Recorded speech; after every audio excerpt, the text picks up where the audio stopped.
నమస్కారం. ఈరోజు మనం మన దేశ విధానాలను ప్రభావితం చేసిన కొన్ని ముఖ్యమైన కమిటీల గురించి లోతుగా మాట్లాడుకుందాం. నమస్కారం. అవును, చాలా కమిటీలున్నాయి. వాటి సిఫార్సులు, వాటి ప్రభావం గురించి చర్చిద్దాం. ముఖ్యంగా ఆర్థిక వ్యవస్థ, పాలన, టెక్నాలజీ లాంటివి కదా. ఈ సమాచారమంతా మన దగ్గరున్న సోర్సెస్ నుంచే. ఖచ్చితంగా మనకందిన ఆధారాల ప్రకారమే మాట్లాడుకుందాం. సరే, ముందుగా ఆర్థిక రంగం. రైల్వేలు 2015లో బిబేక్ దేబ్రాయ్ కమిటీ వచ్చింది కదా. అవును, బిబేక్ దేబ్రాయ్ కమిటీ. రైల్వేల ఆధునికీకరణ, ఆర్థిక సుస్థిరత ఇవి ముఖ్యం. దాని సిఫార్సుల్లో రైల్వే బోర్డును ఒక కంపెనీలా మార్చడం, ప్రైవేట్ వాళ్లని తీసుకురావడం, వీటి ఉద్దేశ్యమేంటి? ప్రధానంగా అంటే రైల్వేల పనితీరు మెరుగుపరచాలి, ఆర్థికంగా కూడా నిలదొక్కుకోవాలి. అందుకే రైల్వే బోర్డును ఒక కార్పొరేట్ సంస్థగా, ఒక సీఈఓ ఆధ్వర్యంలో నడిచేలా మార్చాలని చెప్పారు. ఓహ్! ఇంకా ధరలు, సేవల నాణ్యత లాంటి వాటి కోసం ఒక స్వతంత్ర నియంత్రణ సంస్థ అంటే ఆర్ఆర్ఏఐ ఉండాలన్నారు. Regulatory authority. మరి ఇదేమైంది? ఆ సిఫార్సు వల్లే రైల్వే బడ్జెట్ను సాధారణ బడ్జెట్లో కలిపారు. అది జరిగింది. అవును, అది పెద్ద మార్పు. కానీ ఆ స్వతంత్ర రెగ్యులేటర్ అదింకా పూర్తిగా రాలేదు. అంటే కొన్ని మార్పులు మొదలయ్యాయి, కొన్ని ఇంకా లేవన్నమాట.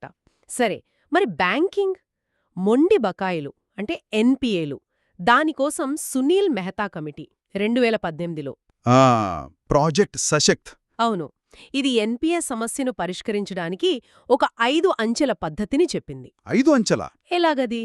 అంటే ఐబీసీ లాగా దివాలా తీయించడం కంటే ఆస్తులను మళ్లీ పని చేయించడం మీద దృష్టి పెట్టారు. ఓకే. ముఖ్యంగా ఇంటర్ క్రెడిటర్ అగ్రిమెంట్, ఐసీఏ అంటారు.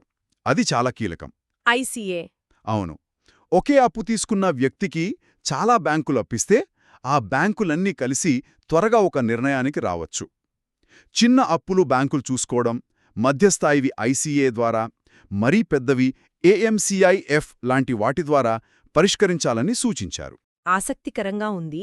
మరి ఎగుమతులు? జీకే పిళ్ళై కమిటీ రోడ్ టీఈపీ పథకం తెచ్చింది కదా 2020లో. అవును, రోడ్ టీఈపీ. పాత పథకం ఎంఈఐఎస్ అనుండేది.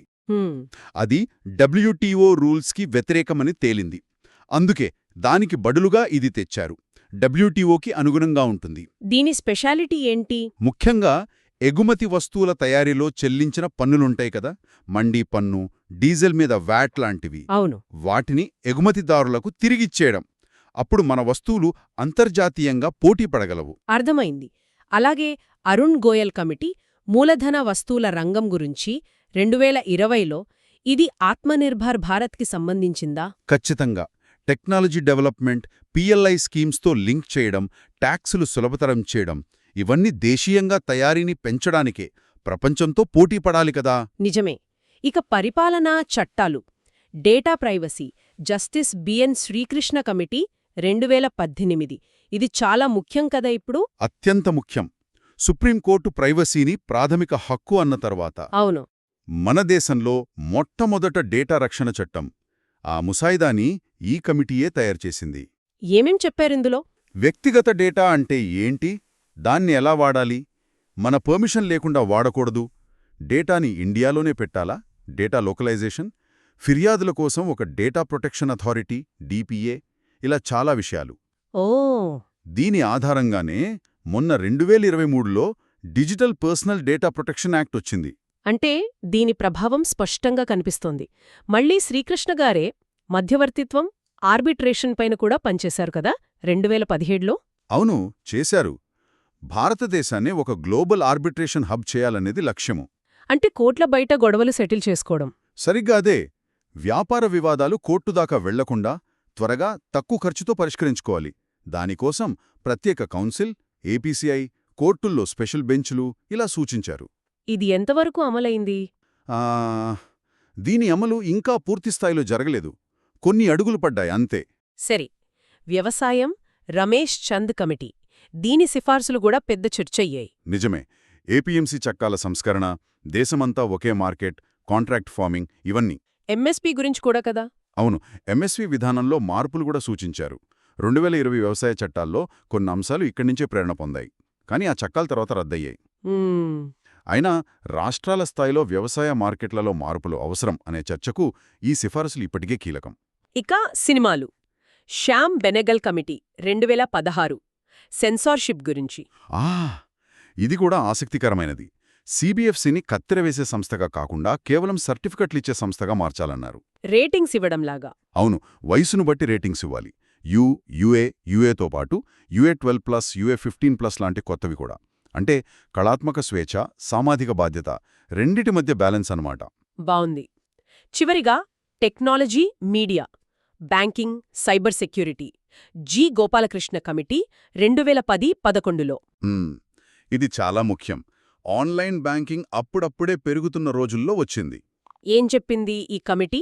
ప్రతి బ్యాంకులో ఒక chief information security officer CISO ఉండాలని, అంతర్జాతీయ స్టాండర్డ్స్ పాటించాలని, ISO 27001 లాంటివి, కస్టమర్లకు అవగాహన పెంచాలని, ఇలాంటివి. అంటే ఇప్పుడు మనం చూస్తున్న RBI సైబర్ సెక్యూరిటీ గైడ్లైన్స్కి ఇదే బేసిస్ అన్నమాట. అవును, చాలా వరకు దీన్నుండే వచ్చాయి. ఇది పునాది వేసింది. ఇక TRP ratings. Shashi S. Vempati committee 2020. ఆ మధ్య పెద్ద గొడవైంది గదా? అయింది. టీఆర్పీల కోసం మ్యానిపులేషన్ జరుగుతోందనే ఆరోపణలు వచ్చాయి.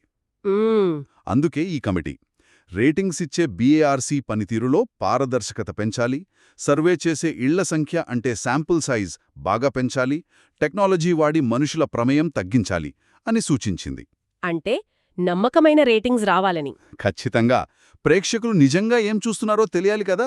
విన్నారు కదా, రైల్వేల నుంచి డేటా ప్రైవసీ దాకా, బ్యాంకుల భద్రత నుంచి టీవీ రేటింగ్స్ దాకా ఈ కమిటీలు ఎన్నో కీలక రంగాల్లో మార్పులకు ఎలా ప్రయత్నించాయో.